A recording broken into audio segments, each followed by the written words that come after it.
Assalamualaikum warahmatullahi wabarakatuh. Selamat pagi anak-anak. How are you today? Sudah sarapan apa belum ya? Sudah sarapan apa belum? Sudah.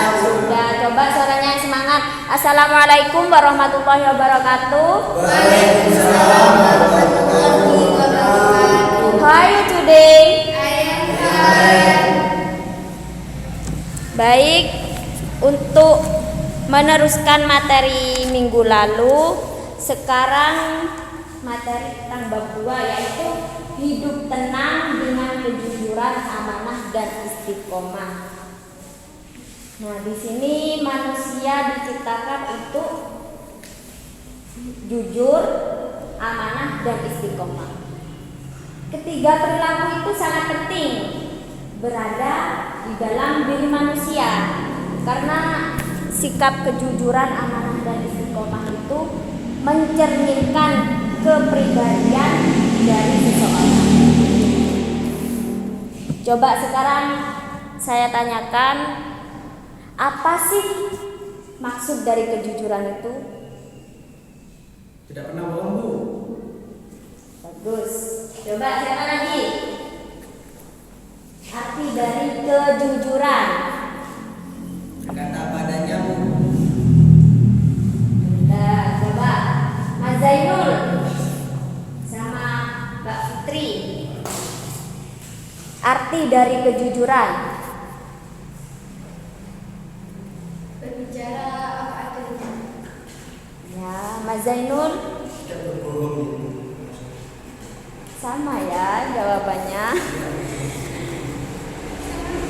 Ya. Di sini jujur adalah sikap seseorang yang mengatakan sesuatu dengan sesungguhnya. Berkata apa adanya, kata Mas Zainul, Mas Nuril sama Mbak Fitri. Tidak berbohong, kata Mas Iko. Tidak ditambahi maupun dikurang-kurangi. Jadi benar kata Mas Nuril barusan bahwa berbicara jujur itu tidak ditambahi, tidak dikurang-kurangi, berbicara apa adanya. Apa yang disampaikan oleh seseorang itu kita sampaikan dengan seperti itu pula, seperti itu. Dengan kejujuran manusia akan mendapatkan kepercayaan orang lain. Nah, ini alasannya mengapa sifat jujur itu sangatlah penting, harus berada di dalam diri kita. Karena ini dengan jujur kita akan mudah mendapatkan kepercayaan dari orang lain.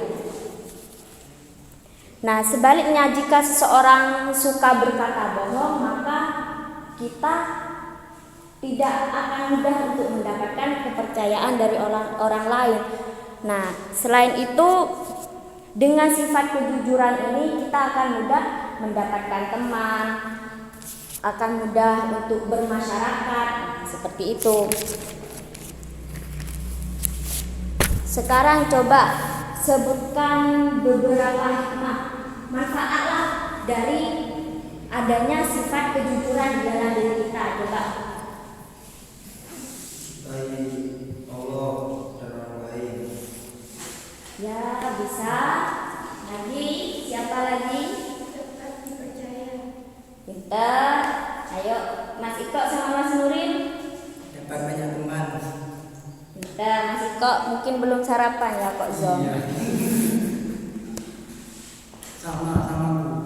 Sama gimana itu? Sama, banyak teman. Ya, itu termasuk beberapa manfaat dari sikap jujur. Contohnya gini, kalau beri contoh ya, kita itu berbohong. Kan kalau jujur kita harus jujur sejujur-jujurnya.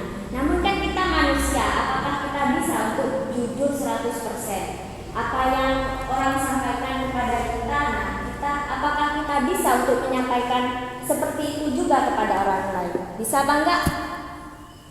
Bisa kadang-kadang. Bisa kadang-kadang, tapi enggak 100% sama ya. Kalau contohnya begini, apakah kita itu boleh berbohong? Berbohong untuk menutupi aib seseorang. Kita nggak jujur. Boleh, itu boleh apa enggak? Boleh. Berdosa apa enggak? Berdosa. Boleh tapi berdosa. Enggak, kan kita menjaga aib seseorang. Iya itu. Tapi kalau itu sifatnya menutup privasi, kita nggak apa-apa berbohong.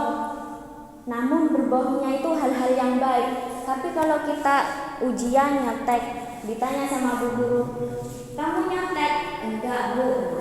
Itu termasuk berbohong untuk perbuatan yang jelek. Nah, kalau seandainya Mas Nuril kasih contekan ke temennya yang belakang, terus Mas Iko ditanyain sama bu guru, Mas Nuril kasih contekan apa enggak ke temennya? Enggak bu.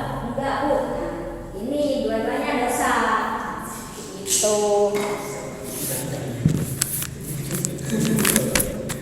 Selanjutnya yang kedua yaitu membiasakan diri berperilaku amanah. Apa sih yang dinamakan amanah itu?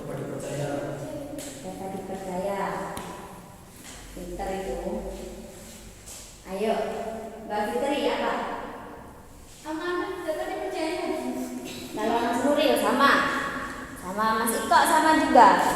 Menyampaikan suatu hal yang dipahami dan tidak diperhatikan. Itu barusan arti kata jujur. Yang sama amanah kan ya? Iya, pinter.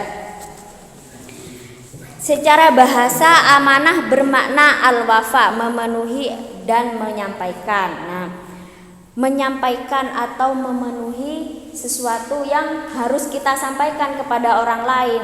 Seandainya ini Mas Iko kasihkan ke Mas Zainul suruh gini.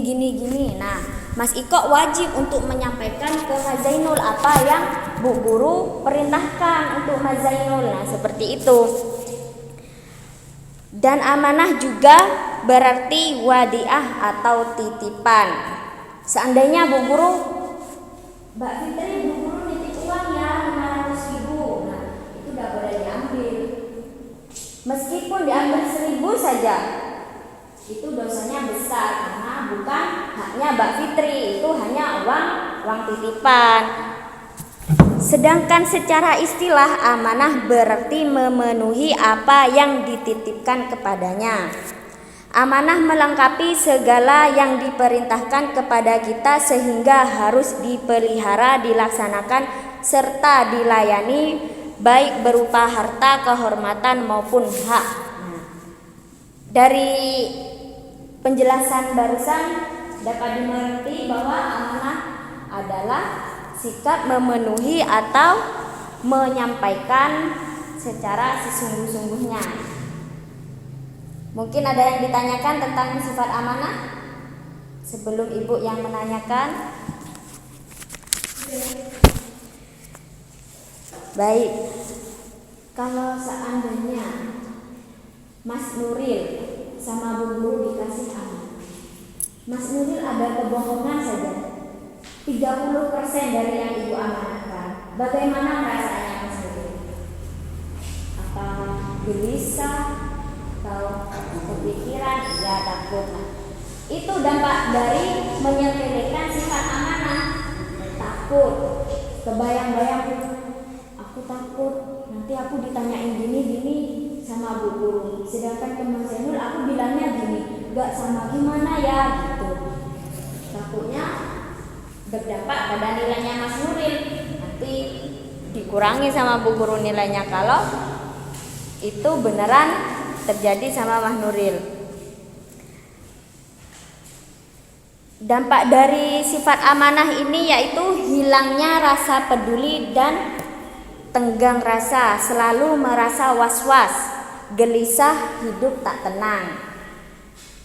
Hikmah perilaku amanah mendapatkan kepercayaan dan orang lain. Dengan begitu hubungan dengan orang lain dapat terjalin baik. Nah, jadi hikmah perilaku amanah itu kita mudah untuk mendapatkan kepercayaan dari orang lain. Sebenarnya tidak jauh ya, sama sikap kejujuran. Jika kita sikap jujur dan amanah, maka kita akan mudah untuk mendapatkan kepercayaan kepada orang lain. Perilaku amanah dalam kehidupan sehari-hari. Nah, contohnya tadi yang Ibu contohkan itu seperti barang yang menitipkan suatu barang kepada seseorang, menitipkan pesan kepada seseorang. Nah, itu harus segera disampaikan. Kalau gini, Bu, aku lupa tadi gak menyampaikan amanahnya Ibu, gimana itu hukumnya? Dimaklumi, tapi harus tetap menyampaikan karena suatu amanah itu adalah suatu kewajiban. Ibu menyampaikan amanah Mbak Putri untuk berpesan kepada Mas Iko. Itu kewajiban Mbak Fitri untuk menyampaikan pesan dari Ibu.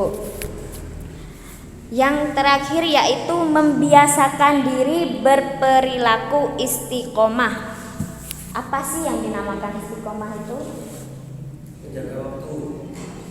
Jaga waktu. Apalagi? Kita menghidupi waktu. Apalagi?